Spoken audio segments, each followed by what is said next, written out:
Hello à tous, bienvenue sur cette petite vidéo formation Wyckoff. Alors ici on va essayer de traiter les différentes schématiques Wyckoff, savoir comment les interpréter et surtout comment naviguer dedans sans tomber dans les biais psychologiques qui en sont induites. Donc ici ça va être extrêmement important de regarder à la fois l'explication mais à la fois aussi les exemples. Parce que oui, vous savez que rien n'est mieux que les exemples. Vous allez voir on connaît les patterns. Vous voyez grosso modo, quand vous tapez Wyckoff sur la barre de recherche, les patterns qu'on a à droite à gauche, et sur le terrain, c'est un petit peu différent. D'accord? Donc, je vais vous montrer plusieurs exemples dans différents contextes, à la fois donc pour les investisseurs, comment utiliser cela, et pour les traders, comment utiliser cela. Donc, ce sera fait un petit peu pour les deux profils qu'il y a sur ma chaîne YouTube. Donc c'est assez adapté pour tout le monde, j'espère que ça va vous plaire. Évidemment, faites extrêmement attention. La plupart du temps, les gens qui me suivent ou les gens en général qui sont en crypto-monnaie ne sont pas spécialement formés, n'ont pas beaucoup d'expérience sur les marchés. D'accord? Donc si vous n'avez pas, 3, 4, 5, 6 ans d'expérience sur les marchés, faites extrêmement attention avec les schématiques Wyckoff et essayez quand même de prendre du recul et de sécuriser un maximum vos actions, ok, durant ces schématiques. C'est tout pour cette introduction. On va passer tout de suite à la formation. C'est parti.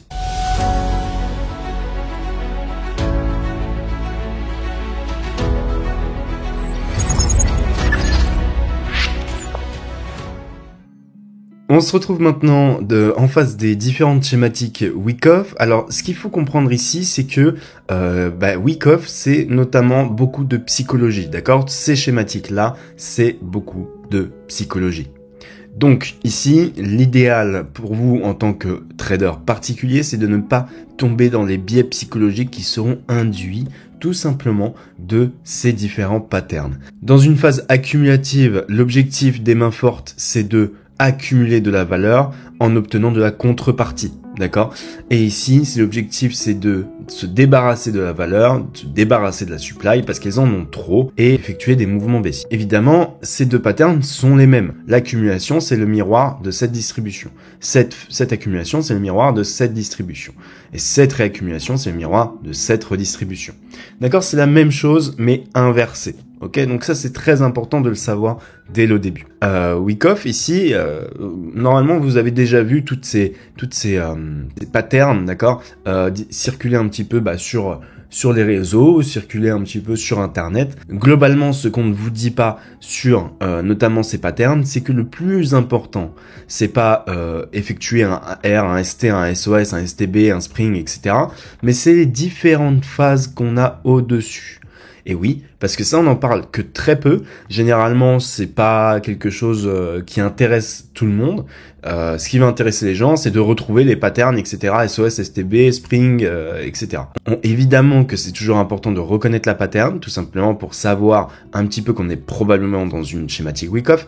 Mais il faut savoir où est-ce qu'on en est sur les différentes phases. Donc il y a 5 phases, on va dire 4 parce que la dernière, c'est juste celle qui va effectuer le dernier mouvement haussier, l'accélération haussière derrière. Mais on va dire 4 phases, dont 3 qui seront vraiment très importantes, donc la A, la B et la C. Alors globalement, ici, voilà, comme je vous l'ai dit, si vous êtes investisseur, il y a investisseur non expérimenté. Il n'y a qu'une seule façon d'utiliser Wyckoff. C'est dans les fins de cycle et sur les tokens en daily, weekly. D'accord? Comme je vous le fais souvent dans mes analyses. Ok? Pour les traders particuliers non expérimentés ou les investisseurs particuliers non expérimentés, Wyckoff doit juste servir à ça. D'accord? C'est le seul endroit où vous pouvez placer des ordres, acheter, etc. en toute sécurité parce qu'on sait qu'on est dans un bas de marché. D'accord? Donc le Wyckoff a du sens. Dans la majorité des autres cas où vous êtes confronté à du Wyckoff, il va falloir prendre énormément de recul et dans l'idéal, ne rien faire. Ne rien faire, alors évidemment, je vais vous montrer aussi comment gérer les patterns Wyckoff, mais ici l'idéal c'est de prendre du recul et de ne pas tomber dans ces biais psychologiques. D'accord? Parce que vous aurez beau repérer une schématique Wyckoff, à un moment va arriver la phase C et dans cette phase C, surtout si vous voulez trader finalement cette schématique Wyckoff, c'est là où vous pourrez tomber dans le panneau, même si vous connaissez les schématiques. Je vous ai mis je vous ai expliqué un petit peu les dangers de Wyckoff. Maintenant, ici, ce qu'on va essayer de voir, c'est décortiquer un petit peu tout ça et essayer de comprendre finalement la psychologie qui en est liée. D'accord? Donc, ce qu'il faut savoir, c'est que Wyckoff, alors dans un premier temps, ça intervient après un mouvement très volatile avec beaucoup de volume, ce qui va créer un climat vendeur sous cette zone de support, d'accord?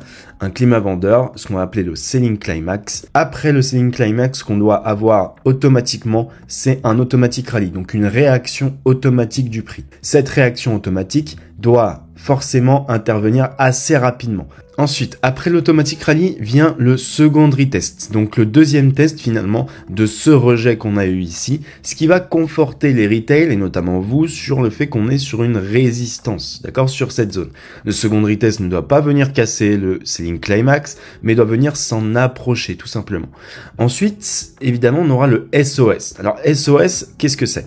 Ça va être plutôt simple. Ici, on conforte une résistance grâce au selling climax et au secondary test, d'accord? Alors ça n'arrive pas tout le temps, les SOS ne sont pas obligatoires, mais dans la majorité des cas ça arrive, et on va avoir ici un fake W bottom, d'accord, qui va piéger les gens sur un faux bottom de marché. Ça va un petit peu jouer sur les biais d'impatience des traders retail, et donc ils vont tout de suite voir le W bottom et vont penser à un retournement tout de suite.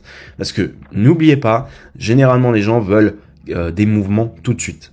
D'accord? Sauf que ce qu'ils ne comprennent pas, c'est que Wyckoff, c'est une distorsion temporelle. Donc ici, Wyckoff va jouer sur le temps et le temps va jouer sur votre psychologie. N'oubliez pas qu'en trading, les gens sont extrêmement pressés et vont être assez sensibles, notamment au facteur temporel, et ce facteur temporel va jouer sur leur psychologie.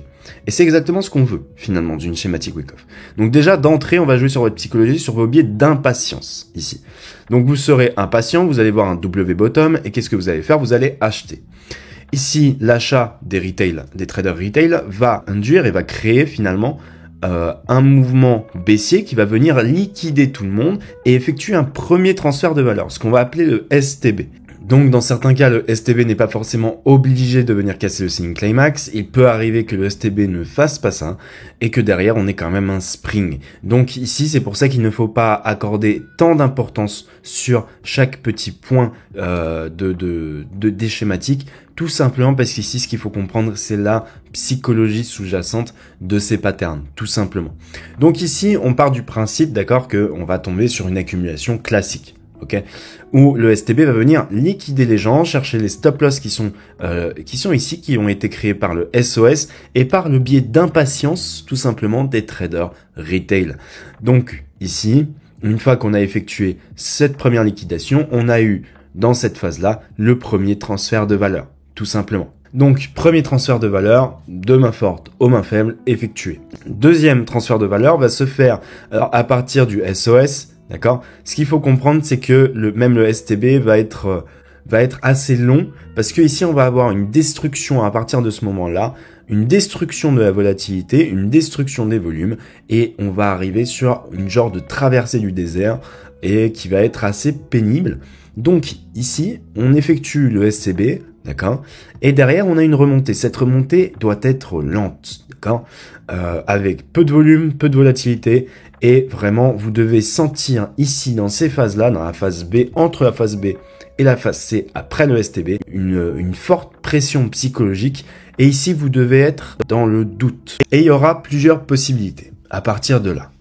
Soit on va avoir, donc dans cette phase-là, la fin de la phase B, beaucoup de gens qui vont long cette partie, d'accord? Long pour venir chercher des targets plus ou moins élevés au nord, en plaçant leur stop loss sous le STB, d'accord? Ce qui va encore une fois créer de la liquidité sous ce niveau-là, d'accord? Et d'effectuer un deuxième mouvement de liquidation pour effectuer le deuxième transfert de valeur. Parce que oui, il y a deux transferts de valeur dans une schématique Wyckoff. Peu importe la schématique, ok? Celle-ci aussi. Et on a un transfert de valeur qui se fait ici. Même si on ne fait pas de spring. Cela va se produire dans le cas où on va avoir beaucoup de gens qui vont short, ok, cette zone. L'émotion qui va être manipulée dans cette phase-là, ça va être la peur, d'accord? Ici, c'est pareil, ce sera toujours l'impatience. Ok, c'est là la petite différence entre ces deux schématiques. Et là, c'est pareil. Dans les phases de distribution, ici, c'est l'impatience et ici, c'est la peur. D'accord? Donc, quand les gens ont peur et vendent, ici, on aura déjà la contrepartie suffisante pour effectuer un autre transfert de valeur, ok, quand on aura beaucoup de vendeurs à découvert, et derrière, on viendra tout simplement effectuer le mouvement haussier tout en liquidant tout le monde. C'est important de le comprendre parce que ici, généralement, c'est là où vous allez voir très clairement qu'on est dans une schématique Wyckoff. Et c'est là où vous allez vouloir agir sur le marché. Et c'est justement là où les gens vont se faire piéger. N'oubliez pas que si vous n'avez pas d'expérience, l'idéal, c'est de patienter. Dans le cas où vous avez envie de trader ça, évidemment, il y a deux possibilités. Soit ici, vous rentrez, ok, vous mettez une petite bille sur le fait qu'on va faire ce scénario et vous gardez toujours du cash dans le cas où on vient faire un spring, d'accord? Ce qui est finalement la meilleure stratégie à adopter. Sinon, il y en a certains qui vont se dire, ok, je vais tout mettre là. Au pire, je me dis qu'il y aura pas de spring, je mets pas de stop loss, ok, pas de stop loss justement, parce que sinon vous serez clairement de la liquidité latente. Et donc généralement il y aura pas de stop loss et dans le cas d'un spring, voilà, il faut juste prier. Alors ici tout dépend de votre appétence au risque, d'accord? Chaque trader est différent en ce sens-là et je le comprends totalement, d'accord? Il y en a d'autres qui vont avoir d'autres façons, ok, de trader ça. Alors évidemment, je le dis encore une fois, les schématiques Wyckoff et la psychologie, on va dire un facteur aussi subjectif quand on n'est pas expérimenté, ne doit pas être tradé, d'accord? Sauf dans certains cas, en crypto notamment. Donc ici, très clairement, c'est ici où on va jouer encore une fois sur votre biais d'impatience ou sur votre biais de peur. D'accord? C'est extrêmement important de comprendre ça. Donc pareil, ici on va avoir une destruction de la volatilité, mais vraiment très très forte. Donc c'est là où on va avoir le moins de volatilité, d'accord, sur cette phase-là et cette phase-là, où on va avoir vraiment rien du tout, une traversée du désert, et c'est là où vous devez sentir une psychologie puissante, d'accord, plus que là. Et ensuite, une fois que vous êtes dans cette phase-là, d'accord, c'est là où vous allez vous dire, attendez, je suis probablement sur une phase d'accumulation Wyckoff, donc je vais lire ce qui s'est passé après. Pour lire une schématique Wyckoff, l'idéal, c'est tout simplement de le lire de droite à gauche. D'accord? C'est pas essayer de prévoir tout simplement les scénarios Wyckoff. Personnellement, je peux le faire car j'ai de l'expérience sur les marchés. D'accord? Je l'ai déjà fait plusieurs fois, d'ailleurs en vidéo. Mais ici, ce qu'il faut faire, c'est une fois que vous êtes dans ces phases-là, reconnaître que vous êtes sur une schématique Wyckoff. Pas ici. Ok? C'est extrêmement important. Alors, évidemment, vous pouvez ici en avoir l'idée. D'accord? Vous pouvez vous dire, ok, c'est possible qu'on mette en place une schématique Wyckoff et une accumulation. Ok, c'est possible. Mais n'essayez pas de jouer en fonction. Ok? Donc, ici, je pense qu'on a abordé un petit peu tout ce qu'il fallait aborder ici, donc notamment sur les phases accumulatives. Maintenant, on va voir aussi la phase de réaccumulation. Enfin, notamment de redistribution. Parce que vous allez voir que la phase de redistribution est assez similaire, d'accord, à tout simplement une phase d'accumulation. D'accord? On le voit bien. La seule différence qui va se faire ici, c'est la reprise de la volatilité et des volumes dans ce qu'on va appeler le cric ici. Et oui, normalement, ici, on doit latéraliser, d'accord? Ça doit être plat, long et chiant. Après le STB sur une phase de redistribution, ce ne sera pas long et chiant. Le dénouement émotionnel va se faire à la hausse, d'accord? On va avoir un dénouement émotionnel à la hausse. Donc, on va avoir un retour des volumes, un retour de la volatilité de manière drastique et puissante, ou probablement parfois catalysé par des news. Je vais vous montrer des exemples qui ont été catalysés par des news. Et donc, effectuer un UTAD, d'accord? Et donc là, les gens vont penser que c'était une accumulation, et derrière, ça va être une redistribution, et boum, on drop. C'est un petit peu le scénario qu'on a eu sur audio. C'est le scénario qu'on va avoir probablement sur XRP, qu'on va avoir probablement sur Injective, et c'est ce qu'on va voir également dans les exemples juste après. Mais ici, le dénouement émotionnel se fait à la hausse, d'accord? On doit ici avoir la plus grosse, la plus forte émotion à la hausse. Okay, alors que dans les phases accumulatives, la plus forte émotion doit se situer en bas. Le dénouement émotionnel doit se situer à la baisse. Tout simplement. Et c'est là que vous pourrez différencier une accumulation avec une redistribution. Et c'est la même chose pour les redistributions la réaccumulation et les distributions. Tout simplement, ici, si vous avez un dénouement émotionnel en bas, d'accord, dans une phase de distribution, comme je peux vous montrer l'exemple de Bitcoin, et bah c'est probablement que vous êtes sur une réaccumulation et non sur une distribution. Si votre dénouement émotionnel se fait à la hausse, alors dans les phases de distribution, le dénouement émotionnel ici c'est la peur, d'accord, ici c'est l'impatience et la peur, d'accord, sur une accumulation, pareil sur non c'est tout, pareil sur une réaccumulation.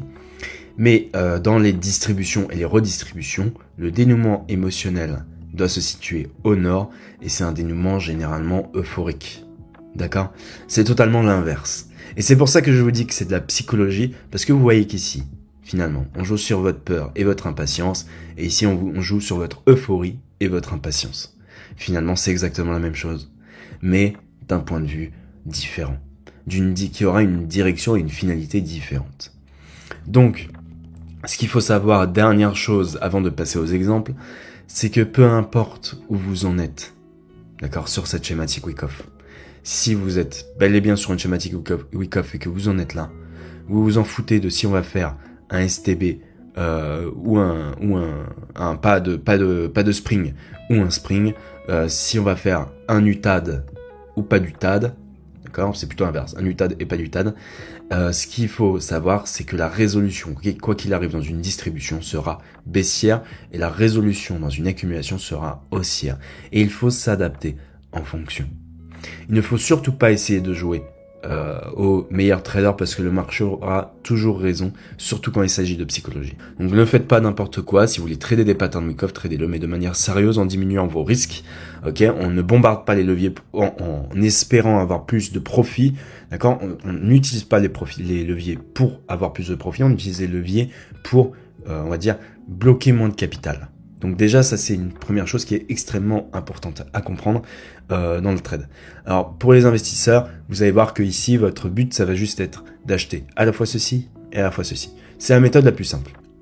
Ok, ou de vendre ici ou de vendre ici. En tout cas, j'espère que cette explication était claire, j'espère que vous avez tout compris. Si vous n'avez pas tout compris, vous pouvez poser des questions en commentaire. Cette vidéo est faite pour ça, je répondrai à tous vos commentaires. Évidemment, si vous arrivez 1 an plus tard sur cette vidéo, évidemment, je ne répondrai peut-être pas. Mais, ok, pour ceux qui sont là au début, je répondrai aux commentaires, tout simplement. Et n'hésitez pas à poser vos questions. Et on passe tout de suite à la partie 2, qui va s'attaquer, cette fois-ci, aux schématiques réelles sur le terrain. Qu'est-ce que ça donne? On va voir ici des schématiques de redistribution et d'accumulation. Ok les gars, alors premier exemple, ici on se situe sur audio USDT et on est en le 6 janvier 2024. Donc le 6 janvier 2024, on a démarré une phase accumulative qui a duré à peu près environ 38 jours. Ok, donc ici, enfin en tout cas, non, on va dire jusqu'au bout. Ok, si on prend toutes les phases, ça a duré 43 jours. Ok, donc qu'est-ce qu'on a eu? On a bel et bien eu un mouvement volatile qui a cassé des supports importants. Donc ça, c'est ok. Ensuite, on a obtenu notre selling climax, notre climat vendeur. D'accord. Derrière, on a une réaction automatique, d'accord, qui s'est faite rapidement. Ok, l'automatique rallye. Derrière, on a fait notre ST, d'accord, un SOS. Donc le ST a servi à conforter la résistance en bas et le SOS a piégé les gens sur un biais d'impatience que la plupart des retails ont et vont penser à un W bottom tout simplement et vont rentrer en position. Qu'est-ce qui s'est passé? On a ravalé entièrement cette mèche et derrière on a effectué un mouvement de liquidation, le premier mouvement de liquidation qui a transféré la valeur des mains faibles aux mains fortes, d'accord? Ensuite, tout le monde était baissier une fois ceci obtenu. Vous voyez que ici on a fait notre petite remontada, ok, doucement mais sûrement. Derrière, on a fait ce qu'on appelle le PSY. Et vous voyez ici, on a une destruction des volumes, une destruction de la volatilité et vraiment une traversée du désert. C'est typique d'une accumulation Wyckoff et c'est ça qu'on veut voir. Ici, ça a mis du temps. On a fait le STB, on a fait la première remontée, la première redescente. Et derrière, ici, tout le monde était baissier. Ok, ça a shorté au comptant, ça a shorté à découvert, et donc la smart money, les mains fortes, ont obtenu leur contrepartie suffisante pour effectuer les mouvements haussiers derrière. Et qu'est-ce qu'on a eu? Accélération haussière qui a débuté petit à petit, d'accord? Hop, accélération, petit mouvement de liquidation, et on repart. Et ensuite, on a eu les dernières phases, la phase E, qui a juste confirmé le fait que la schématique Wyckoff s'est bien déroulée. Donc ici, vous avez très clairement un très bel exemple de schématique Wyckoff, notamment sur une accumulation. On va passer maintenant à la redistribution. On se retrouve sur la redistribution. Alors ici, on est encore une fois sur Audio, parce que oui, Audio, c'est un token très manipulé visiblement. Et donc, on a eu une très belle redistribution. Alors, comment est-ce qu'on repère ça? Alors déjà, on a eu un mouvement volatile, d'accord? Si on se met en 4 heures, on a eu un mouvement volatile, d'accord, qui a cassé des supports importants, encore une fois, d'accord? On est venu chercher des lots importants. Et derrière, on a eu une réaction automatique, d'accord? Celle-là est beaucoup plus belle d'ailleurs. Suite à cette réaction automatique, on a eu un secondary test, donc un deuxième test qui s'est fait ici. Et ensuite le SOS. Et donc là, c'est la même chose, le biais d'impatience est sollicité, les gens veulent un retournement tout de suite, et ils n'ont eu que finalement ce qu'ils méritaient, et un drop. Donc première liquidation, STB. Aucune volatilité, très peu de volume, on descend vraiment très légèrement, et ça prend du temps. Et c'est là où votre psychologie va intervenir, et c'est là où vous serez de plus en plus impatient. Et c'est là où vous devez savoir qu'on est probablement sur une schématique Wyckoff. Donc, qu'est-ce qu'on a eu ici? On a eu donc notre STB, d'accord, qui s'est fait là. Donc ici, pour l'instant, on n'a aucun, ok, si je mets en replay, lorsqu'on voit ça, on n'a aucune idée sur le fait qu'on est sur une accumulation ou une redistribution. Les choses vont avancer, et c'est là où on va avoir plus d'informations. Donc ici, ce qu'on est en train de faire, ce qu'on attend finalement sur cette accumulation, c'est d'obtenir une remontée doucement, une redescente, ok, effectuer un spring ou non, et ensuite partir tranquillement, comme l'exemple 1 qu'on a eu juste avant. Et vous allez voir que c'est très clairement pas ce qu'il va se passer. On va avoir la première remontée, le début de la première remontée, donc ceci, d'accord? Si vous vous rappelez, n'hésitez pas à remonter en arrière, vous avez notamment après le STB, une remontée, une redescente et le départ. Là, ce qu'on fait, c'est une remontée et qui ne s'arrête pas, qui ne redescend pas. Quand ceci, c'est pas une redescente. Et donc, qu'est-ce qu'on a eu? On a eu une accélération haussière puissante qui a été catalysée par des news. Alors, il faut savoir que Audio, à ce moment-là, a eu, on va dire, a sorti une news comme quoi les artistes pouvaient vendre leur album directement sur leur plateforme. Donc, génial, les gens ont adoré et ça a mené à de l'achat. Donc, c'est pour ça que je dis parfois c'est catalysé par des news. On a très clairement, ok, une redistribution. Ok, le dénouement émotionnel s'est fait de manière euphorique à la hausse. Les gens n'étaient clairement plus dépressifs. Normalement, de vrai, on aurait dû rester plonger les gens dans une dépression et partir doucement en les maintenant dans une peur que ça redescende. Ici, c'est clairement pas le cas. D'accord? Ici, on a eu totalement l'inverse et on a eu beaucoup d'euphorie. Et donc, c'est là où vous allez voir que on a effectué une redistribution petit à petit. Voilà. On a drop. Audio aime bien faire du pump and dump, donc parfois il va faire des trucs comme ça, d'accord? Mais grosso modo, derrière, on a drop. Et on est revenu chercher tout le monde. Et ensuite, on a fait de nouveau plus bas. Tout simplement. Et c'est aussi simple que ça. Voilà. Fin. Et donc, c'est pour ça qu'il faut faire extrêmement attention sur les schématiques Wyckoff. C'est parce que entre ça et ça, quand on s'y connaît pas, il y a très peu de différence. Donc, ce qu'il faut faire, c'est notamment ne pas tomber sur les biais psychologiques. Ok, si tout le monde est euphorique et que vous avez du Wyckoff, eh ben, vous savez que vous êtes sur une redistribution. Si tout le monde a peur et que c'est du Wyckoff, eh ben, vous êtes sur une accumulation. Tout simplement. J'espère avoir été assez clair. On va passer maintenant au Bitcoin. On va voir une schématique de réaccumulation. C'est parti. Ok les gars, on se retrouve maintenant sur le BTC. Comme vous pouvez voir, oui, le mouvement qu'on a eu en 2023, à partir de décembre 2023 et janvier 2024, eh ben, c'était une réaccumulation. Et vous allez voir ici, c'est exactement comme une distribution à un détail près. D'accord? Donc qu'est-ce qu'on a eu? On a eu un buying climax, donc climat acheteur ici. Derrière, on a eu un automatic rally, ok? Réaction automatique. Vous voyez que c'était assez puissant. On a eu ici un mouvement volatile, donc là, ok, on est dedans. Ici, pareil, réaction automatique, automatic rally, ok? Qui était dû aux ordres placés ici et qui a effectué un mouvement baissier. Derrière, on a fait un ST, secondary test, qui conforte la résistance sur cette zone. Derrière, on va commencer à drop, d'accord, et venir liquider tout le monde. Donc ici, on n'a pas fait de saut. On pouvait avoir un saut si on avait fait, on va dire, buying climax, automatic rally, secondary test, saut, d'accord, un faux M baissier pour piéger plus de gens. Mais ici, visiblement, on n'a pas eu besoin de piéger plus de gens, il y avait assez de liquidité au nord. Donc ici, on est venu liquider tout le monde, créer du FOMO, cassure de résistance, et derrière, on a drop. Ok. Ensuite, ici, on a eu l'annonce des ETF, et donc c'est ça qui a servi à faire un UTAD. Donc normalement, on n'a qu'un UT sur les réaccumulations, mais là, on a eu un UTAD. Ça ne change pas grand-chose. Ok. Ce n'est juste pas académique, mais ça ne change pas grand-chose. Donc qu'est-ce qu'on a eu ici? UT, UTAD, première liquidation, deuxième liquidation, et ensuite un spring. Ok, le fameux sell the news qu'on a eu. On a eu notre spring. Enfin, notre STB, pardon. On a eu un STB ici. Tout le monde était baissier sur ces zones-là.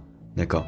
Tout le monde disait, mais ça va aller sous l'accumulation. Je pense à certains youtubeurs qui nous sortaient ça. Ça va aller sous l'accumulation. Donc, allez, c'est baissier, c'est baissier, c'est baissier.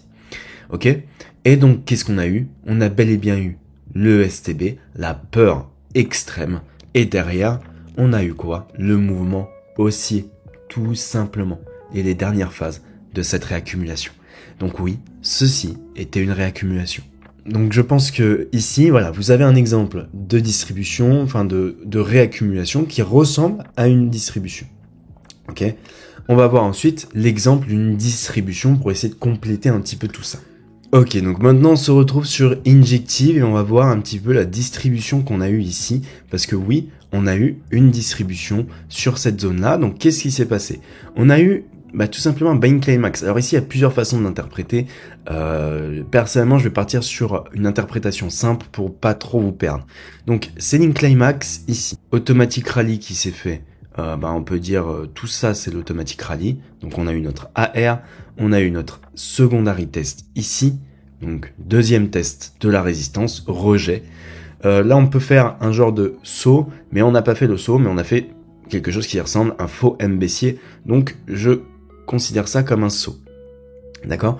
Une fois le saut effectué, vous voyez que ici on perd totalement du momentum, d'accord? Et on va commencer à monter petit à petit, venir chercher une première fois les résistances, d'accord? Ensuite, drop, d'accord? Les drops assez puissants ici, d'accord? Les redistributions, ça arrive souvent, les drops puissants après l'UT. Donc, UT, drop, direct. Et derrière, on est remonté pour faire un UTAD. Deuxième liquidation, deux transferts de valeur. Premier transfert de valeur ici, deuxième transfert de valeur là. On a eu notre UT, notre UTAD, et maintenant, petit à petit, on est revenu redescendre, d'accord, et partir de l'UTAD à ici, 65%. D'accord?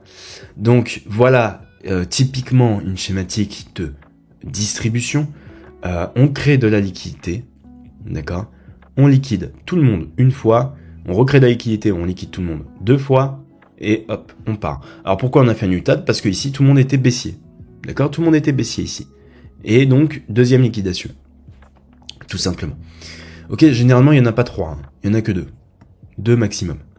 Donc voilà. Et donc, par exemple, si on retourne tout simplement la charte, d'accord? Vous allez voir que ça ressemble très clairement à une accumulation. Donc, selling climax, automatic rally, secondary test, SOS, STB, spring. Vous avez l'exemple parfait d'une redistribution, enfin d'une distribution tout court, qui, comme vous le voyez, ressemble à une accumulation à l'envers. Et là, vous en avez la preuve. Donc, voilà pour ça. Alors évidemment, je me suis trompé. Ici, c'est pas selling climax, c'est buying climax, d'accord? Pour une distribution. Buying climax.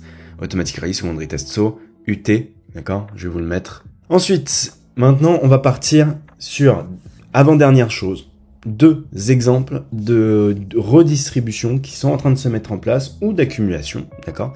Et ça va être un petit peu votre entraînement, ok? Pour tous ceux qui voient la vidéo maintenant, ça va être un petit peu, voilà, grâce à ça que vous allez vous entraîner à voir sur le terrain comment fonctionne, on va dire, une accumulation ou une redistribution Wyckoff.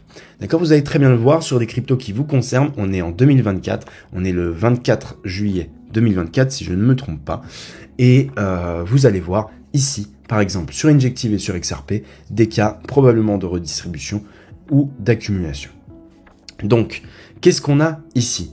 Vous voyez qu'on a notre Selling Climax, Automatic Rally, Secondary Test, d'accord? On a fait notre SOS, donc notre régular baissier, mais donc info W bottom, où les gens étaient impatients, on a liquidé les gens impatients, et maintenant ce qu'on est en train de faire, c'est une remontée.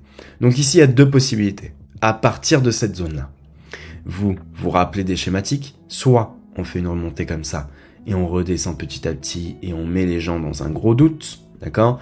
Et ensuite on fait l'accélération, ok?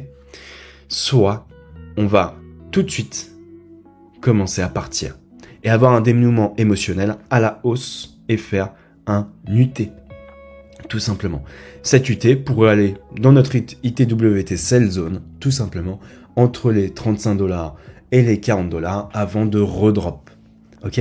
Donc c'est ici que vous allez voir en application, que vous allez pouvoir vous entraîner. À vous de voir. Vous avez mon canal Telegram, évidemment, en description. Vous pourrez rejoindre de mon canal Telegram, le canal discussion, et vous pourrez, au fur et à mesure, me poser des questions. C'est avec plaisir que j'y répondrai, notamment sur Injective. Et de toute façon, je vous fais déjà un suivi sur YouTube, sur Injective, et j'ai déjà parlé de cette potentielle redistribution qui se met en place, parce que notre scénario est plus bas. D'accord?